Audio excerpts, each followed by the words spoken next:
Good day everyone! Ako si Angel, ang inyong lingkod Rai TV. So sa video ko na naman ngayon ay babahagi ko na naman sa inyo ang aking tugon mula sa katanungan na isa din kasubaybay kay shoutout po sa iyo.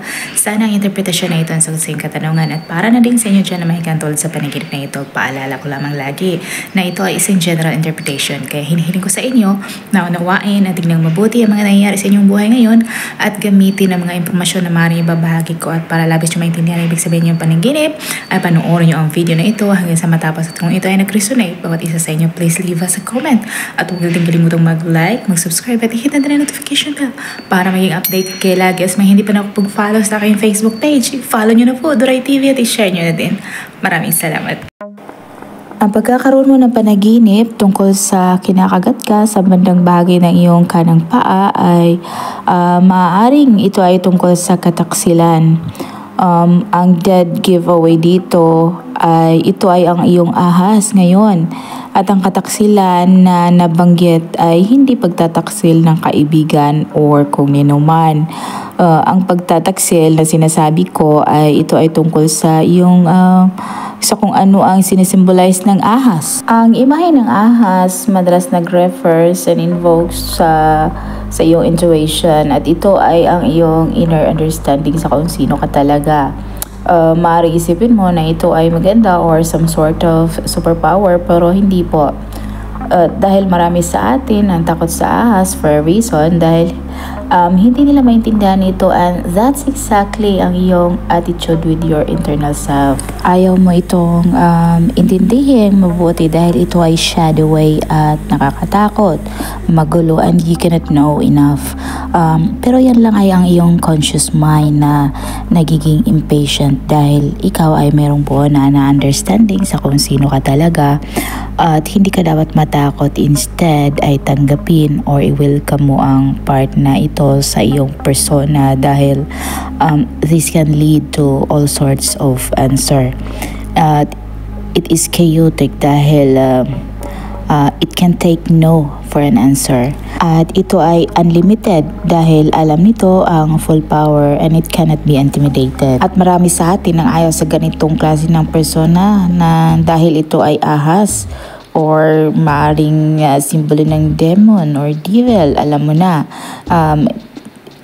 Kung ano ba ng mga whatever, kung ano ang mga iniisip natin na talagang nakakatakot na symbol pero lahat pare-pareho lang naman. So kapag ang ahas ay kinagat ang iyong hita or ang iyong paa sa panaginip, maaaring ito ang iyong subconscious na nag-frame sa iyo ng isang napaka-importante at napaka-specific na scenario sa iyong buhay kung saan makaramdam ka ng at some point na maasahan mo ang iyong intuition pero kinagat nito ang iyong hita at ang iyong hita ay nag-represent sa iyong mobility kaya ito ay nag-represent sa iyong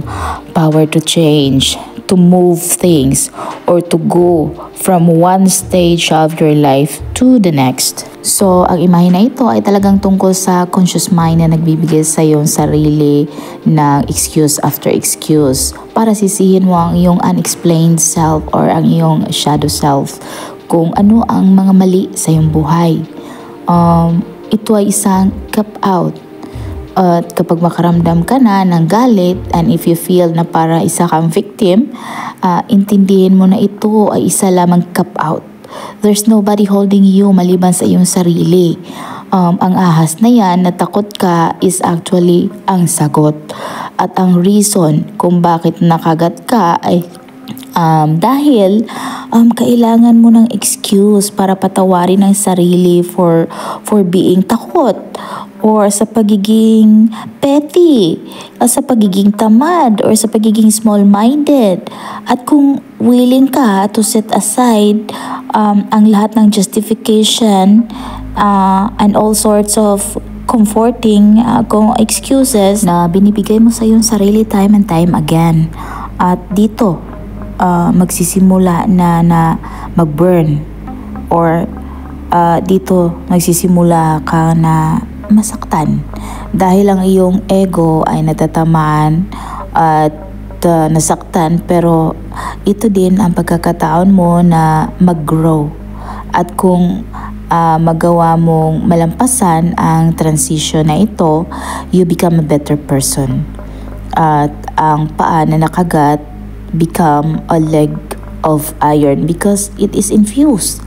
Hindi dahil sa poison of excuses, victimization, or limiting beliefs, bigyan mo ang iyong sarili ng permission to let it happen. Gawin mo ang mga choices na alam mo at natutunan mo mula sa iyong mga mali, and keep pushing forward. Sana nagustuhan nyo ang dream interpretation na ibinahagi ko sa inyo ngayon at makibahagi na din sa inyong mga opinion at katanungan sa pamamagitan ng pagkomento sa baba. At kung ikaw ay bago pa lang sa akin channel ay huwag kalimutang mag-like, mag-subscribe at i-hit na din ang notification bell para maging updated kayo lagi. At sa mga hindi pa nakapag-follow sa aking Facebook page, i-follow nyo na po Dray TV at i-share nyo na din. Maraming salamat. Hanggang sa muli. Paalam.